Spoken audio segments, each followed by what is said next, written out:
kids. I was digging in this field the other day and I was thinking how cool it would be if I found some buried treasure in there.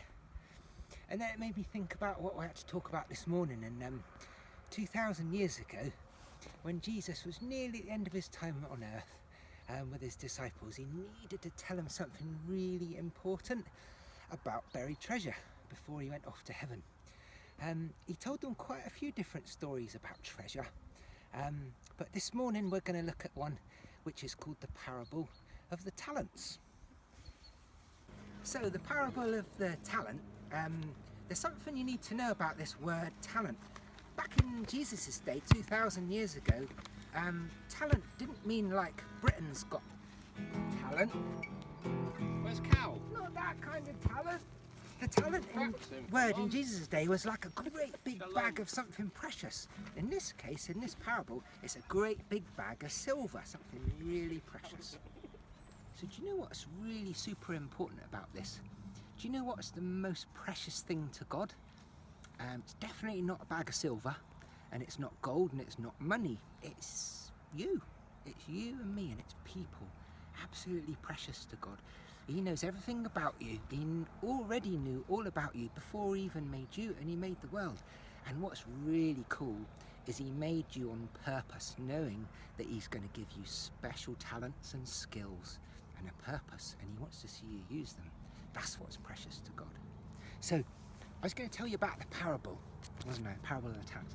So it goes like this. Jesus was teaching his followers, and it goes like this. He talked about there was a rich man who was going to go away on a long trip. He didn't know how long, but he knew it was going to be a long trip. And this rich man was really good at making his silver make more money. It's called investing. I'm not going to tell you all about that. If you're not sure what it is, ask your mum and dad or someone like that. So this rich man was going away, and he decided to entrust all his money to his servants. In this case, he chose 3 servants. And what he was going to do was share this money out between them, not equally, but according to how good they are, or how good they are at investing this silver for him. So the idea was, this rich man used to make lots of extra silver by investing wisely. And he'd shown his servants this. Obviously they'd seen him do it. So he was going to trust them to do the same for him, because he couldn't do it while he was away. So the one who was really good at it, he thought, I'll give him 5 massive bags of silver. These were called talents of silver. Remember, the big bag of silver? 5 of them, because he was like really good at it. Then the second servant, he gave 2 bags of silver. I'm not talking about little tiny bags of coins. I'm talking about massive bags. That guy was good, but not as good as the one with 5 bags.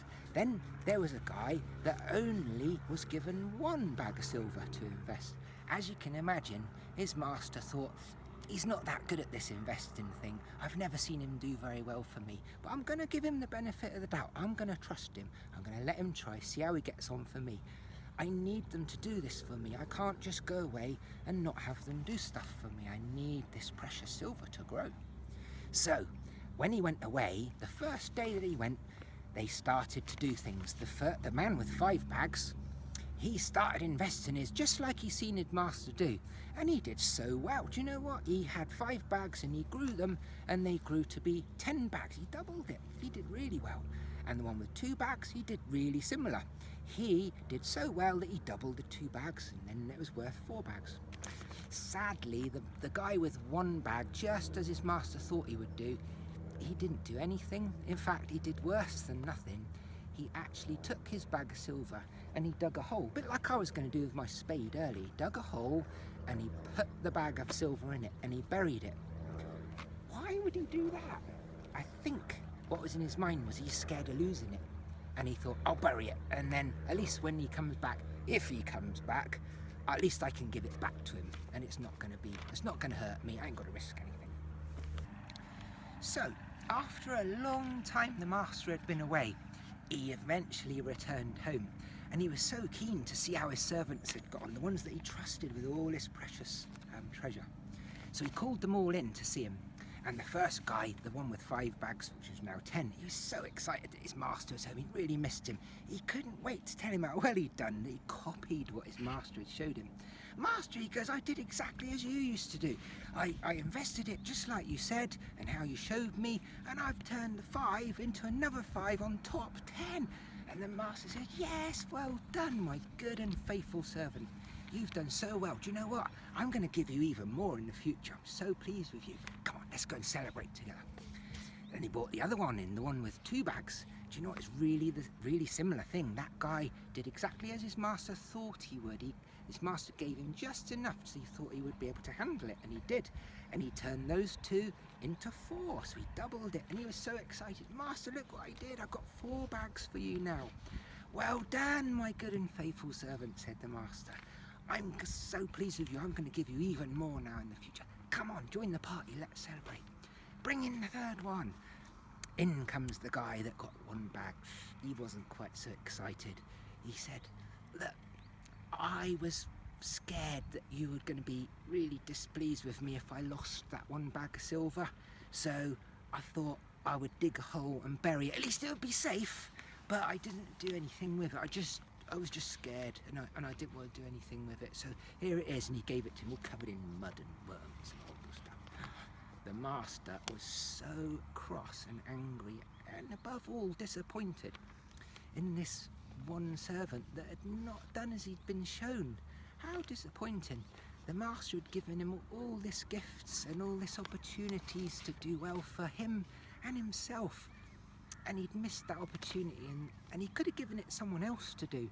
He said, be gone, you lazy, wicked servant, get out of here. And he took the 1 bag that he did have, and he gave it to the man with 5, now 10 bags. And he said, those that don't do anything with what I've given them, I'm going to take even the little bits away. But those who do stuff with the things and the gifts I'm giving them, I'll give them even more. It'll blow their minds. And they're gonna have such a lovely life with me after together. We're gonna celebrate together. Do you know what?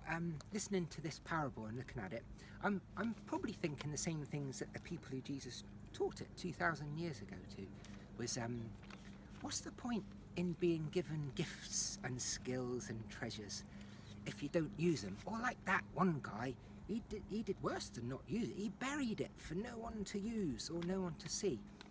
What's the point in that?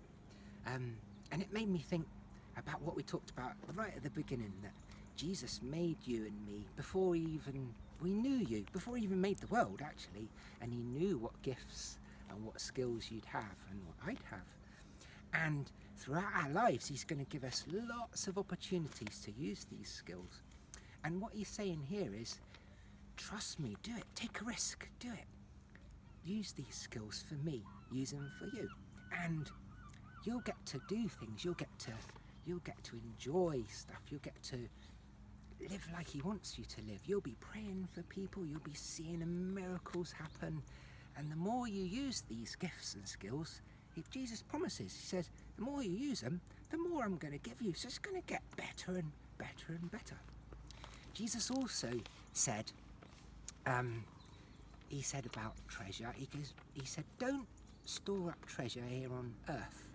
Don't worry about that. Instead, store up treasure in heaven. And do you remember what we said? What did God say treasure was? People, isn't it? It's me and you. So he's saying, do this thing, invest in people. Invest in people's lives. If someone's sad and lonely, go and talk to them. That's using your skill, that's using your talent. Much better than, say, gold or silver. Because that treasure, that is being treasure in heaven. And that's something you're going to enjoy forever. I love it. See you later, kids. Nagala hava, nagala hava, nagala hava.